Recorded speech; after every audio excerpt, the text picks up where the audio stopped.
চলো আমরা কোষ সম্পর্কে আজকে আলোচনা করি। আমরা জানি জীবদের গাঠনিক ও কার্যিক একক হচ্ছে কোষ। সো কোষ পড়ার সময় আমরা দেখি যে এই অধ্যায়ে অনেক বিজ্ঞানীর নাম দেয়া থাকে, যেগুলো আমাদের পড়তে অনেক কষ্ট হয় বা পড়লেও দেখা যায় কিছুদিন পর ভুলে যাই। তো আমরা এই জন্য বিজ্ঞানীর নামগুলো খুব স্মার্টলি, যাতে অনেক দিন মনে থাকে, এভাবেই আমরা পড়ব। তো দেখো, কোষ কোষ শব্দটি, বা আমরা ইংলিশে যাকে বলি সেল, এই সেল শব্দটি আসছে মূলত জেলখানায় কয়েদিদের থাকার যে জায়গা, ওইগুলোকে সেল বলে। তো একটা জীবের ভিতরে কোষগুলো দেখতে ঠিক ওই রকম বা ওই রকম স্পেসের মতো মনে হয়। তো ওই যে সেল, ওইটার নাম অনুসারেই এই যে জীবদের এক একটা যে গাঠনিক একক, এগুলোকে বলছি আমরা কোষ বা সেল। তো দেখো, প্রথমে হচ্ছে যে রবার্ট হুক একজন বিজ্ঞানী ছিলেন। রবার্ট হুক তিনি হচ্ছে প্রথম কোষ দেখতে পাইছে। তো তিনি মূলত, আমরা জানি যে একটা কোষের বাইরে মূলত কোষটাকে প্রোটেকশন দেওয়ার জন্য কোষ প্রাচীর থাকে। তো তিনি মূলত এই কোষ প্রাচীরটা দেখতে পাইছে, বা সেল ওয়াল তিনি মূলত দেখতে পাইছে।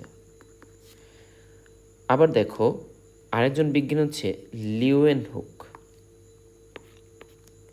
Antony van Leeuwenhoek. তিনি হচ্ছে সর্বপ্রথম জীবিত কোষ দেখতে পাইছে। সো আমরা এই দুজন বিজ্ঞানী পড়লাম, একজন হচ্ছে রবার্ট হুক, একজন লিউয়েনহুক। আর একজন বিজ্ঞানী আছে কার্ল পি সোয়ানসন।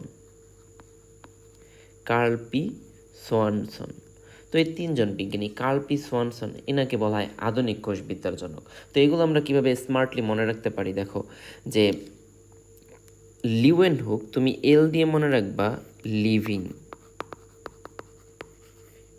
এখন লিভিং কথাটার অর্থ আমরা সবাই জানি জীবিত। তাহলে জীবিত কোষ সর্বপ্রথম পর্যবেক্ষণ কে করছে? লিউয়েনহুক। তো দেখো, রবার্ট হুক মৃত কোষ তাহলে প্রথম পর্যবেক্ষণ করছেন হচ্ছে রবার্ট হুক।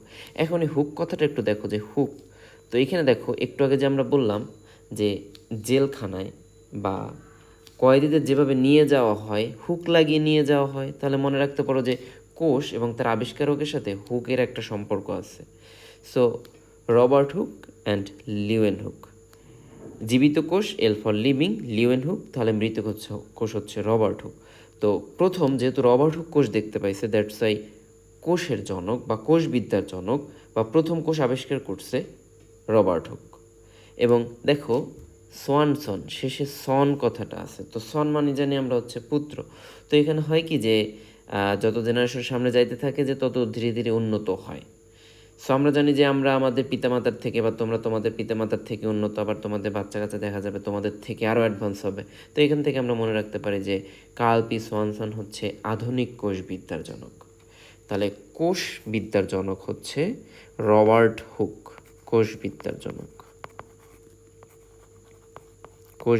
জনক বা কোষের আবিষ্কারক। তাহলে আধুনিক কোষবিদ্যার জনক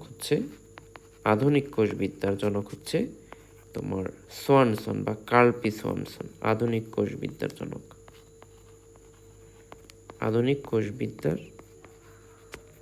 জনক। এই দুইটা কথা একটু মনে রাখা যেতে পারে। তো এখন থেকে একটা কোশ্চেন আসছে, যশোর বোর্ড 2015 সালে, যে কোষ আবিষ্কার করেন কে? তো এখান থেকে আমরা জানি কোষের আবিষ্কারের সাথে হুকের একটা সম্পর্ক আছে, দুইটা হুক হলো এখানে।